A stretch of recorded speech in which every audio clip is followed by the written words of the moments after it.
12 minutes now after 4 o'clock. It's something I think most of us dream of, but we don't do it.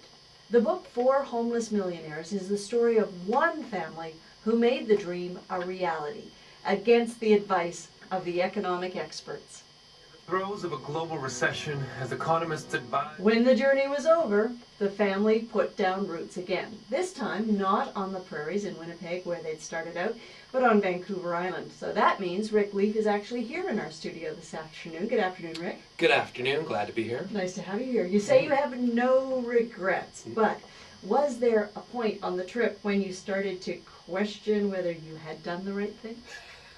Or many 2 points on the trip? You know, when we started traveling in Canada, we spent the first 3 months traveling from coast to coast, and part of that was we knew we didn't want to go back to Winnipeg, and we were looking for a place to live when we were all done, and we couldn't find anything before we left Canada. So in the back of our minds, the longer we traveled, the closer the end of the international part was coming, and we're like, we still don't know where we're going to go when we get home. So yeah, there were some nights I remember lying awake in a hotel wondering exactly what was going to happen. The way we traveled was we stayed with lots of people, yes, right? Yes, you did. A lot of friends. A lot of friends, and as a recording artist for 15 years, you kind of develop a network of fans and people who like your music and whatever. And so thanks to Facebook and every other kind of social medium, I hit up everybody we possibly knew. And our friends that we had stayed with in Canmore, we were communicating back and forth as we continued to travel, and they said, you know what, we're going to move to Vancouver Island, kind of start this new chapter of our life. And it was really, as we traveled, you met people, different obviously walks of life and backgrounds and whatever they were doing, but you found this shared values, whether it's in family, whether it's environment, food, you know, marriage, love, life, liberty, whatever. And there was just this thing, we really resonated with them about the values, and we thought, you know, it was because they were moving here and they were starting over that we said, let's start a chapter with somebody that we feel like we have that heart connection with. In writing the book, right? What was that like for you? To sort of go through it with a slightly different vision? You know, it was amazing. As a performer, all of my storytelling is typically done on stage in front of crowds of people where you have, you know, dozens or hundreds of people who are interacting and laughing, and there's that energy. You're getting feedback. Yeah, totally. You know when you're on and you know you're not. And so this was, we're living in Cowichan Bay in this basement suite in this rainforest, and it was just low cloud and gray, and I was sitting there all by myself for months on end, tapping away on my keyboard, and it was so solitary. But, you know, having just traveled for a solid year living out of a backpack, it was the perfect timing. Gave myself a couple months and just to process and let kind of the dust settle. And then it was still fresh in my mind. We'd been making these movies from all the countries we visited, so I had all this incredible footage and photos and all of the journals and stories and stuff. And so it was just, it was actually quite relaxing. But I've never worked on a story for 6 months. You know. Well, and sometimes I think we see events that while we're living them are hard to appreciate what role they played. Mm-hmm. In reading your book, I can see your reflection on something someone said and how profound that would be later. Right.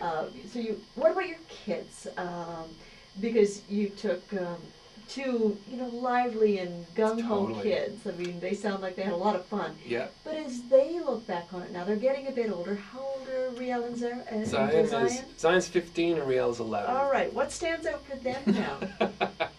I think that the seeds of travel and adventure and just seeing how big the world is and how much there is out there that you just never could imagine until you're there, I think those seeds have been planted deep, and they often now kind of lament a little bit the day-to-day grind.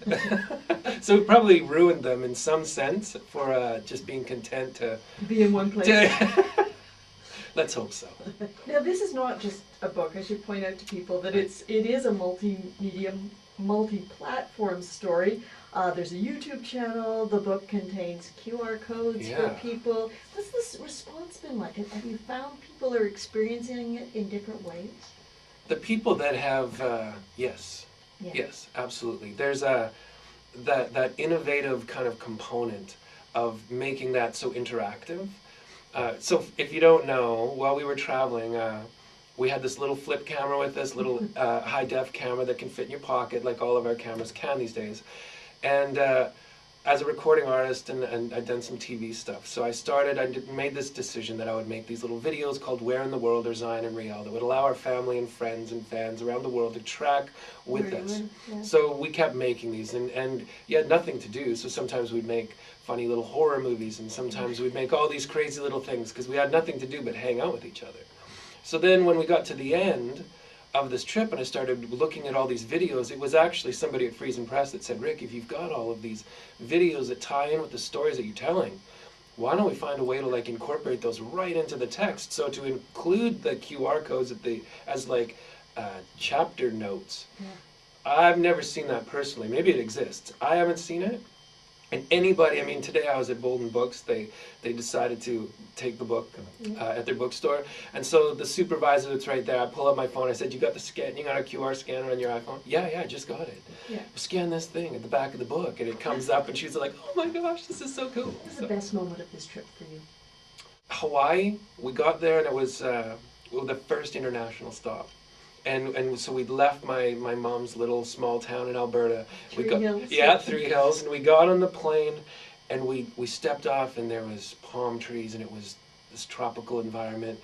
And I remember the first day we went down to the ocean, and I've never been to Hawaii before. And that moment was just like, I think we looked at each other and we're like, it was just a couple hours ago that we were back at Grandma's, right? How's it shaping your life today? I mean, you did sell your house, you used your life savings. Are you a little nervous about the future? Are you rebuilding? I mean, where do you stand from that financial point of view? You know what? If you take risks and then you experience the rewards, you realize that, yeah, there's a risk involved, and you don't want to be reckless about it. But there's a way where you can take risks and recognize your values and gifts and talents and abilities as a human being. And so we totally brokered those to make it work for us, the way we traveled and where we went and how we went there.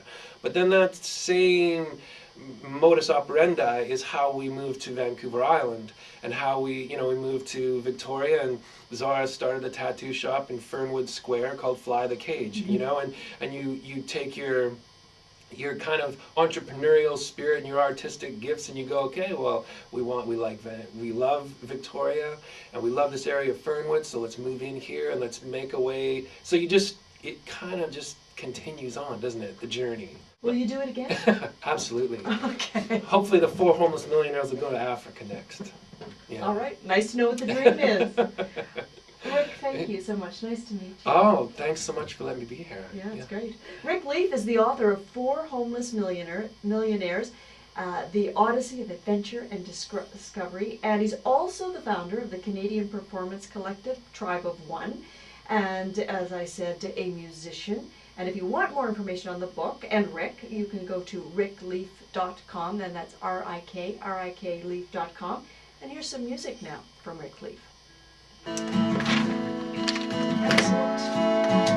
Awesome. That was awesome. That was awesome.